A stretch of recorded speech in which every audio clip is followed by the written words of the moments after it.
Ya, kemudian untuk analisis sampel yang tidak berwarna itu akan menggunakan Pendar Floor. Nah, di sini menggunakan Pendar Floor itu kurang lebih kayak semacam lempengan tipis gitu. Nanti dia memiliki substansi yang akan menghasilkan pendanaran fluor ketika diberikan sinar UV gitu. Jadi pendanaran fluor itu kayak semacam bercak-bercak, penampakan bercak-bercak yang tidak tampak berwarna jika dilihat dari mata, dengan mata gitu ya. Nah, kemudian itu di sinar ultraviolet nanti itu ketika saat diberikan UV itu kurang lebihnya nanti rank paling rendah kekuatannya itu 254 nanometer. Kemudian untuk long wave-nya itu 340 nanometer. Itu sih kurang lebihnya. Kemudian untuk penunjukan bercak secara kimia itu nanti membuat bercak-bercaknya menjadi tampak dengan jalan mereaksikannya dengan zat kimia. Jadi nanti akan menghasilkan produk yang berwarna. Nah, contohnya itu adalah kromatogram yang nanti dihasilkan dari campuran asam amino. Nah, kromatogramnya itu dapat dikeringkan dan disemprotkan dengan larutan ninhidrin. Nah, ninhidrinnya ini bereaksi dengan asam amino menghasilkan senyawa-senyawa berwarna. Yang warnanya tuh umumnya coklat atau ungu. Nah, nanti kromatogram itu dikeringkan kembali, kemudian ditempatkan pada wadah tertutup seperti gelas kimia dengan tutupan gelas arloji. Nah, kemudian nanti setelah bercak dari kromatogramnya itu muncul, ya toh. Nah, nanti itu akan seperti gambar inilah kurang lebihnya nanti. Nah, ini yang sebelah kiri ini sebelum disemprotkan sama ninhidrin. Nah, yang sebelah kanan ini nanti setelah disemprotkan ninhidrin. Jadi nanti substansi yang dianalisis akan tampak seperti ada bercak-bercak kecoklatan.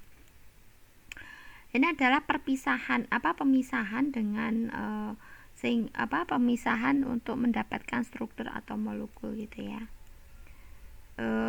Nah, ini berikutnya adalah perhitungan nilai RF atau nilai retensi.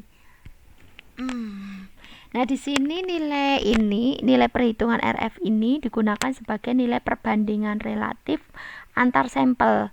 Jadi nilai RF ini juga menyatakan derajat retensi suatu komponen dalam fase diam, sehingga nilai RF-nya sering juga disebut faktor retensi gitu.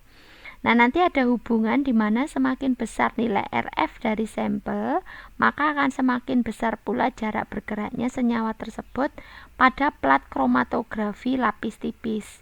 Namun bila identifikasi nilai RF atau faktor retensinya itu memiliki nilai yang sama, maka nanti senyawa tersebut dapat dikatakan memiliki karakteristik yang sama atau mirip. Nah, sedangkan nilai RF-nya akan berbeda. Lah, senyawa tersebut lah yang akan dikatakan merupakan senyawa yang berbeda. Kemudian untuk perhitungan nilai RF untuk identifikasi dari senyawa-senyawa yang terpisah dari lapisan tipis itu nanti menggunakan harga RF atau faktor retensinya menggunakan rumus sebagai berikut. Jadi jarak yang ditempuh oleh zat tadi yang mau diteliti itu dibagi jarak yang ditempuh oleh solvent. Jadi nanti nilai RF-nya itu bisa dinyatakan angkanya yang perfect itu 1 gitu ya. Tapi kalau untuk batasannya itu yang bisa dikatakan cukup baik antara kisaran 0,2 sampai 0,8 gitu.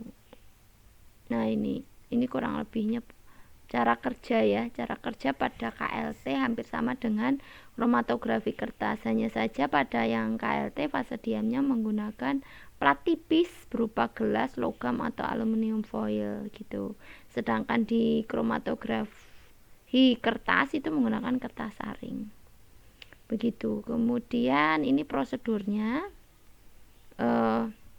prosedur saat menggunakan instrumentasi KLT gitu ya. Kadang berbeda-beda karena setiap KLT juga ada spesifikasi serinya gitu. Kemudian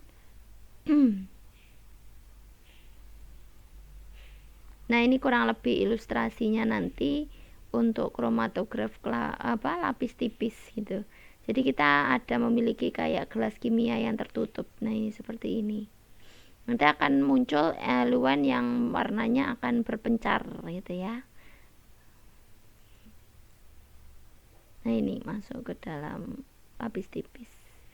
Ya, kurang lebihnya berikutlah tambahan dari materi kromatografi jenis lapis tipis untuk pertemuan ke-7 ini terakhir gitu ya, sebelum kuis berlangsung.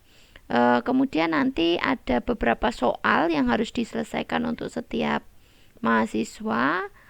Soal tugas atau pertanyaan yang sudah Ibu siapkan nanti silahkan dijawab sebagai tugas terakhir sebelum UTS dan kuis gitu ya. Mohon dikerjakan semaksimal mungkin dan dikumpulkan tepat waktu di e-learning dan di psikologi.